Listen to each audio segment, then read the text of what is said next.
Hamas Israel যুদ্ধের এ পর্যায়ে কৌশলগতভাবে কারা এগিয়ে, হামাস নাকি ইসরায়েল? যুক্তরাষ্ট্র আসলে কি চায়? কেন ইসরায়েলের পিঠ থেকে হাত সরিয়ে নিচ্ছে তারা?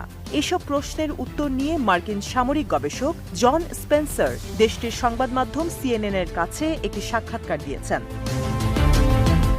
তার মতে, দুপক্ষের যুদ্ধক্ষেত্রের এ পর্যায়ে যুক্তরাষ্ট্র যে ভূমিকা পালন করছে তা নিঃসন্দেহে গোটা বিশ্বের জন্য একটি টার্নিং পয়েন্ট হতে যাচ্ছে। গত ৭ অক্টোবর হামাস ইসরায়েল যুদ্ধ শুরুর পর থেকে পুরো পরিস্থিতি নিবিড়ভাবে পর্যবেক্ষণ করে আসছেন মার্কিন গবেষক স্পেন্সার। তাই যুদ্ধ নিয়ে তার রয়েছে দূরদর্শী মন্তব্য। স্পেন্সার বলেন, যুদ্ধের শুরুতে সশস্ত্র গোষ্ঠী হামাসকে ধ্বংস করতে ইসরায়েলকে সহায়তা করেছে যুক্তরাষ্ট্র, দিয়েছে অর্থ, দিয়েছে সামরিক